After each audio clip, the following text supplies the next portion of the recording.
Veamos ahora el gran misterio del que habla San Pablo. Profundicemos teológicamente en la sacramentalidad del matrimonio. Vamos a profundizar un poquito más desde el punto de vista teológico en qué consiste esta sacramentalidad, el vínculo, la unión con Cristo y la Iglesia que expresan los esposos con su vida. En primer lugar, la conyugalidad entre dos bautizados. El gran texto clásico sobre la conyugalidad es Efesios 5, 22, 32. La idea de fondo de este texto es esta. Existe una relación entre la relación Cristo-Iglesia y la relación entre el esposo y la esposa, que llamamos conyugalidad. El autor sagrado habla de relación entre dos relaciones. Podemos explicarlo con un ejemplo sencillo. Si decimos 8 es a 4, lo que 10 es a 5, no queremos decir que 8 es lo mismo que 10 y que 4 es lo mismo que 5, sino que establecemos una relación de igualdad entre dos relaciones. ¿De qué naturaleza es la relación que existe entre la relación Cristo-Iglesia y, por otro lado, esposo y esposa? Es de naturaleza sacramental, o como dirán los padres de la Iglesia, mistérica. Este es el punto esencial de la visión cristiana de la conyugalidad. Expliquemos un poquito más este misterio. Debemos partir de lo que se llama la economía de la encarnación. Con esto remito a la primera sesión, cuando tratábamos del por qué los sacramentos se componen de materia y de forma en relación con la naturaleza del Verbo encarnado.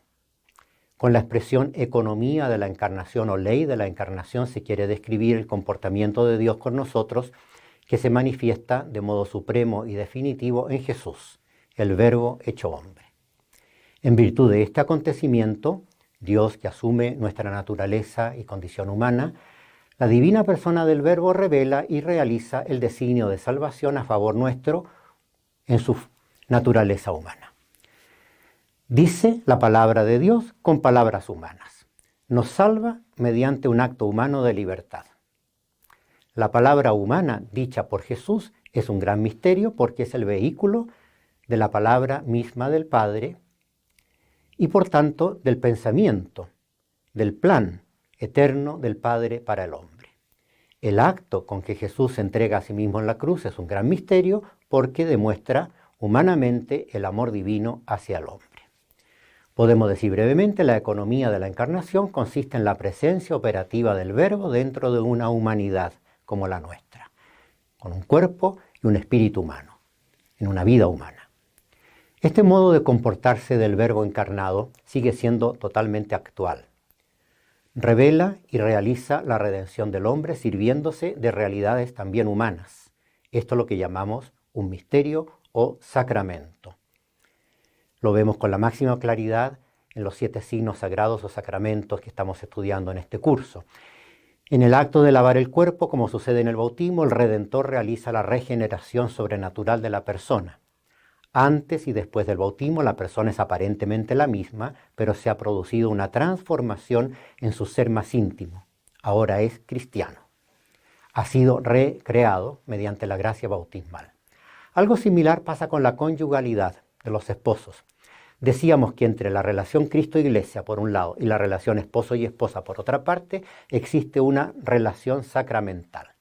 Pero ¿qué quiere decir exactamente cuando hablamos de matrimonio?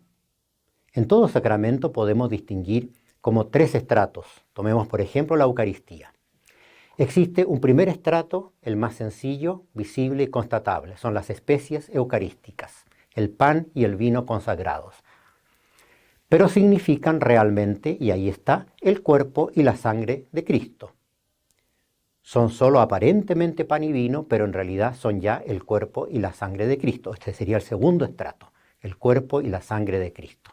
Pero el cuerpo y la sangre de Cristo a su vez están significados por el pan y por el vino, es decir, por el alimento. En cuanto Cristo quiere unirse a nosotros de un modo más profundo, se da a nosotros en la comunión para formar Él y nosotros un solo cuerpo. Y esta comunión, formar un solo cuerpo en Cristo, sería el tercer estrato y más profundo del sacramento. Análogamente en el matrimonio, existe un primer dato bien constatable, un hombre y una mujer dan mutuamente su consentimiento para ser y vivir como marido y mujer. Primer estrato. Mediante sus vidas significan una realidad que como tal no es visible, la recíproca y definitiva pertenencia del uno al otro. Esto se llama vínculo conyugal. Es el segundo estrato. Este vínculo que une a ambos esposos no es principalmente un vínculo moral o legal basado en el principio de pacta sunt servanda. Los pactos, los contratos se respetan. Es mucho más profundo. Es una relación que da una vida nueva y una configuración nueva a la persona de los esposos.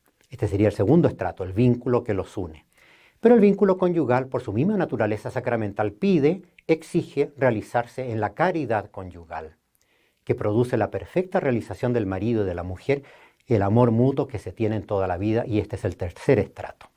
La sacramentalidad del matrimonio reside propiamente en el vínculo conyugal. Es decir, la unión de Cristo y la Iglesia se significa realmente por el vínculo conyugal del esposo con la esposa. El misterio de Cristo y de la Iglesia está presente en el vínculo conyugal. Los esposos están unidos el uno con el otro con un lazo en el que vive ahí mismo el lazo que une a Cristo con la Iglesia.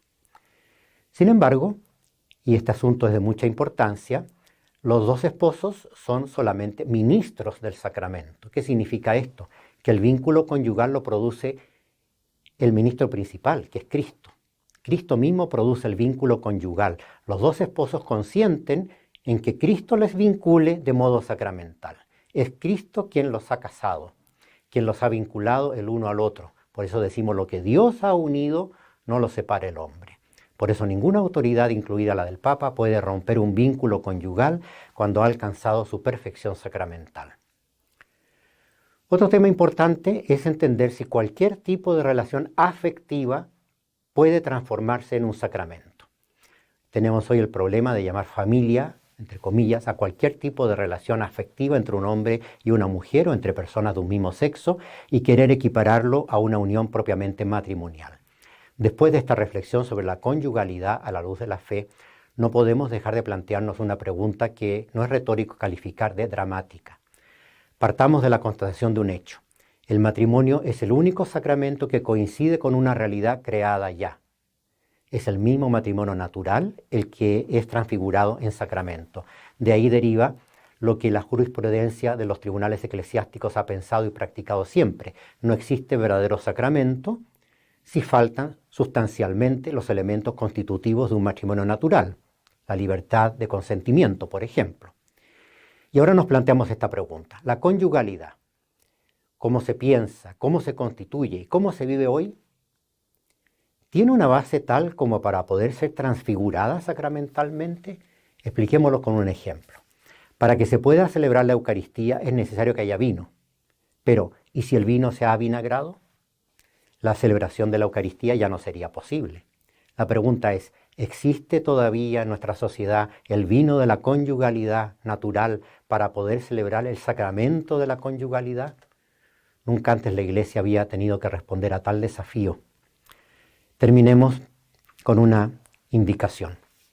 Parece, según serias investigaciones, que en las jóvenes generaciones queda una profunda nostalgia de la familia y del matrimonio. Pero por otra parte, el genoma familia, la constitución natural del amor entre un hombre y una mujer y su donación indisoluble y exclusiva, está sometido hoy a intentos cada vez más poderosos e implacables de modificarlo hasta hacerlo desaparecer. Por otra parte, queda en el corazón del hombre y de la mujer el deseo del matrimonio y de la familia. Podemos decir que la situación actual nos ha llevado a tocar fondo. Pienso que no podemos tomarnos a la ligera la verdadera y propia revolución cultural que intenta redefinir qué es masculino y qué es femenino. Esta revolución afecta a todos y a cada uno de los individuos, pero tiene un objetivo central, la familia. Y se entiende por qué. La razón está en que la familia es el lugar generativo y regenerativo fundamental de la diferencia sexual.